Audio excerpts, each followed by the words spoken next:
Alô, pessoal do Bem Contado, você sabe por que a gripe espanhola se chamou gripe espanhola? Quantas pessoas morreram? Quais são as semelhanças dela com essa pandemia de Covid-19 que nós estamos vivendo? Descubra tudo isso nesse vídeo agora. Roda a vinheta!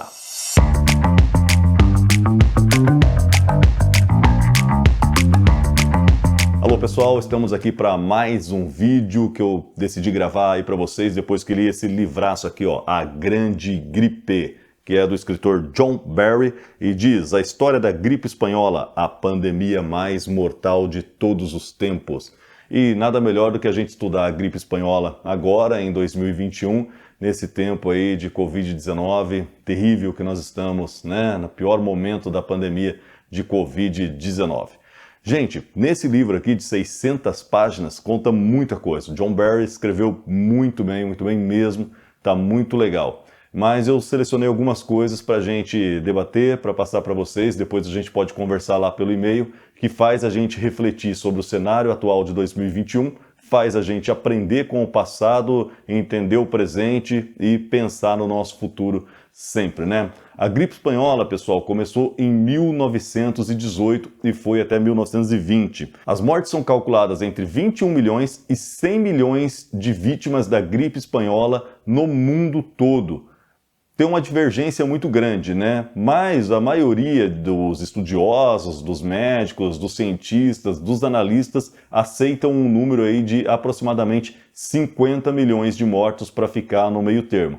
Então, oficialmente, trabalha-se mais com esse número, 50 milhões de mortos na gripe espanhola, que durou entre 1918 e 1920. Para a gente fazer um comparativo, né, no atual estágio aí da pandemia de Covid-19, nós temos agora aproximadamente 2 milhões e 600 mil mortos. E uma diferença, em 1918, a população mundial era de menos de 2 bilhões de pessoas, entre aí 1 bilhão e 800 milhões, 1 bilhão e 900 milhões de pessoas. Atualmente, a população é de 7 bilhões e 600 milhões de pessoas, né? Então, se você levar isso para o contexto que numa população quase um terço do que é hoje, morreram 50 milhões, aí a gente começa a entender a proporção que teve a gripe espanhola, que foi uma pandemia muito pior do que essa que nós estamos passando agora de Covid-19, por incrível que pareça. Bom, e como começou essa pandemia, né, da gripe espanhola?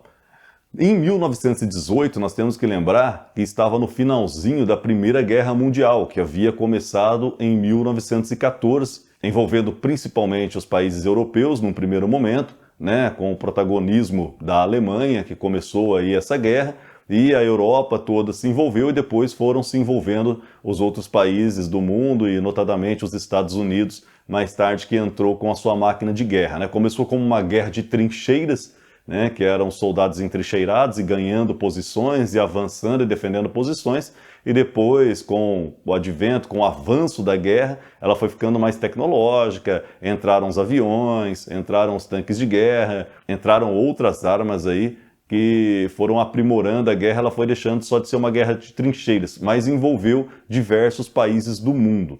A origem da gripe espanhola até hoje é muito discutida. Algumas teorias dizem que ela começou na China, outras teorias dizem que começou na Tailândia, mas a teoria mais aceita é que começou nos Estados Unidos, ali no comecinho de 1918, notadamente no estado do Kansas, que é ali no meio oeste dos Estados Unidos. Tinha um médico lá no Kansas, era quase velho oeste naquele tempo, né, gente? Comecinho do século XX nos Estados Unidos. E tinha um médico lá, o Dr. Loring Miner, que era meio beberrão, tal, um cara excêntrico, mas que era o médico preferido da galera, ele que diagnosticava, ele que descobria as coisas, ele que curava.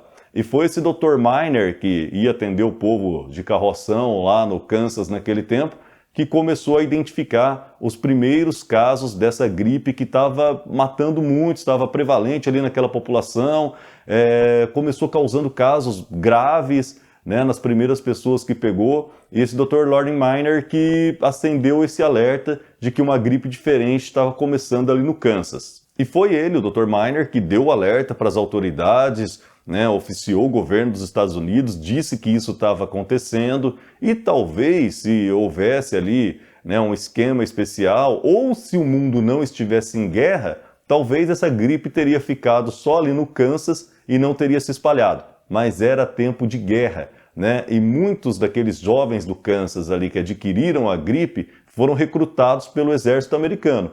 Então os caras primeiro passavam por treinamento lá nos Estados Unidos mesmo, em alojamentos com diversos e diversos soldados, e depois iam para a guerra na Europa, e foi aí que o vírus começou a se espalhar. E aí surge, gente, analisando aqui o livro do John Barry, a primeira grande semelhança entre a pandemia que a gente está vivendo agora de Covid-19 e essa pandemia da gripe espanhola, porque eu me lembro que um pouco antes da pandemia da Covid, nós estávamos muito preocupados aqui no Brasil com o sarampo, né, com uma volta do sarampo. E lá nos Estados Unidos, um pouco antes de surgir a gripe espanhola, também a grande preocupação do pessoal era o sarampo, que estava matando muitos jovens naquele tempo. Até uma confusãozinha ali no começo para diagnosticar, né, os casos de gripe, se o cara tinha sarampo, se tinha essa gripe. O sarampo também estava atormentando lá um pouco antes de começar a gripe espanhola, como estava acontecendo aqui no Brasil, sobretudo a gente estava muito preocupado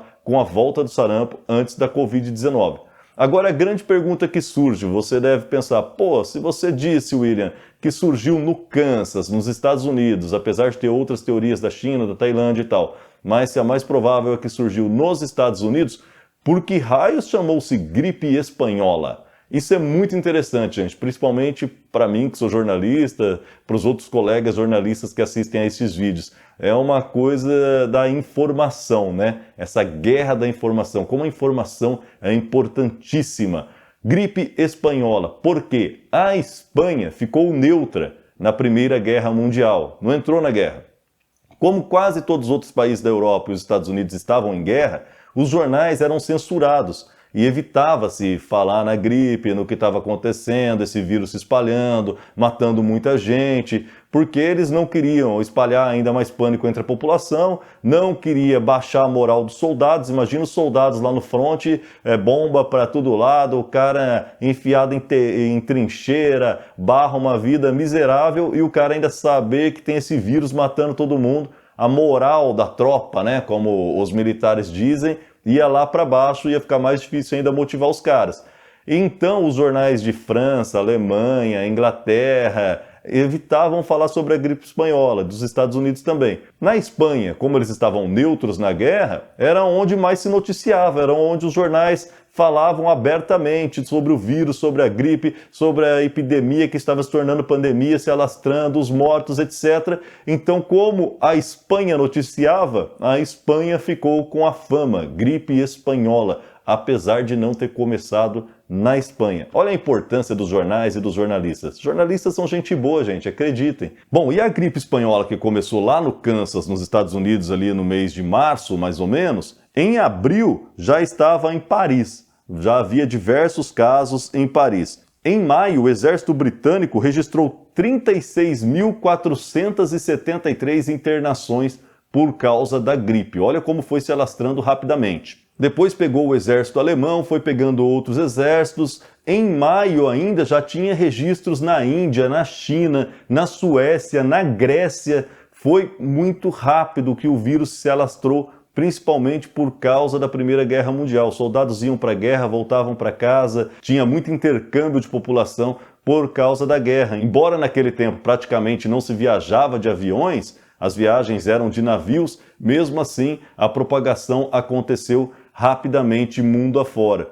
E o interessante, pessoal, da gripe espanhola é que apesar de ter começado matando bastante lá no Kansas, a primeira onda dela mostrou-se assim leve, né? E ficou com aquela coisa que aconteceu também no começo, quando apareceu a Covid-19, que todo mundo pensava que era, é uma gripe. Falava-se muito isso, é uma gripe, é só uma gripe, né? Aqui no Brasil teve lá, nesse vídeo aqui eu não vou politizar, não esperem isso de mim, tá? Não é meu perfil, né? Mas até o presidente falou gripezinha e tal, mas não foi só o presidente Bolsonaro não, até gente especialista na época eu lembro que classificou que era apenas uma gripe, que não devia haver pânico entre a população, que a gente passaria ileso praticamente, que a mortalidade seria muito baixa, né? Foi o que se pensou no começo da gripe espanhola e foi o que se pensou também no começo da Covid-19, a gente tem que ser sincero para dizer isso. né? Mas depois os dois vírus mostraram-se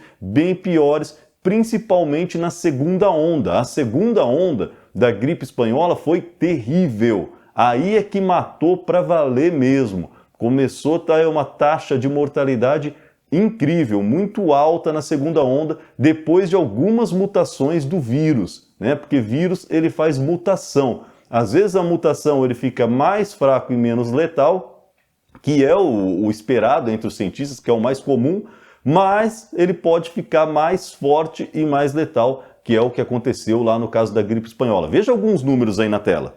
Na África do Sul, 60% dos óbitos foram em jovens de 20 a 40 anos de idade.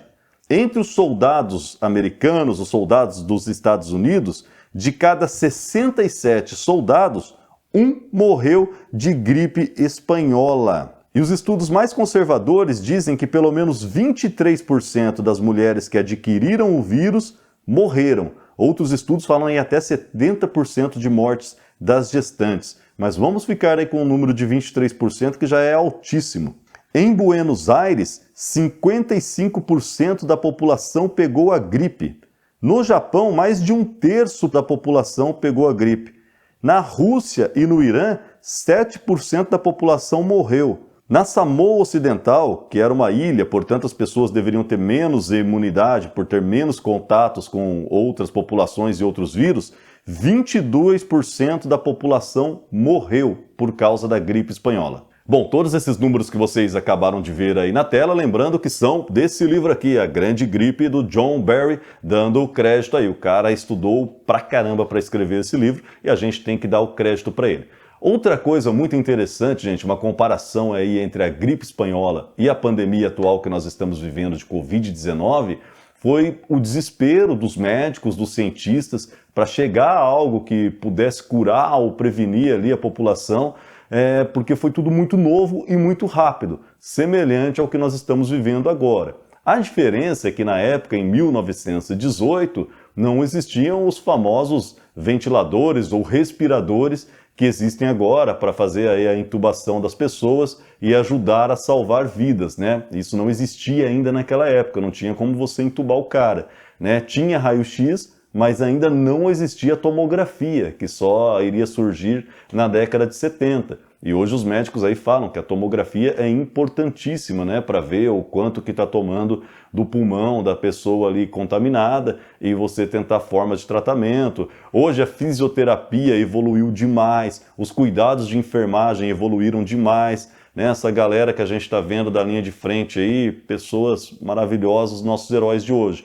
Naquele tempo também existiam os médicos, os enfermeiros, foram verdadeiros heróis, né, mas não tinham os recursos que tem hoje, longe disso. Então até por isso também a gripe espanhola matou pra dedéu. E aí veio essa guerra de informação. Gente, o que tinha de fake news na época? Pô, não tinha WhatsApp, não tinha Instagram, não tinha Facebook, não tinha Twitter, mas tinha fake news. Isso mostra, gente, que a culpa das fake news não é das redes sociais. A culpa das fake news é do povo. A gente adora, nós humanos, a gente adora inventar uma mentira, e a gente adora passar para frente aquilo que a gente quer acreditar, né? Então em 1918 já tinha muita fake news. Aqui no Brasil, quando chegou, aliás, já nós vamos falar de Brasil, mas chegou em setembro de 1918, já chegou na terceira onda aqui, praticamente um vírus mais brando no Brasil.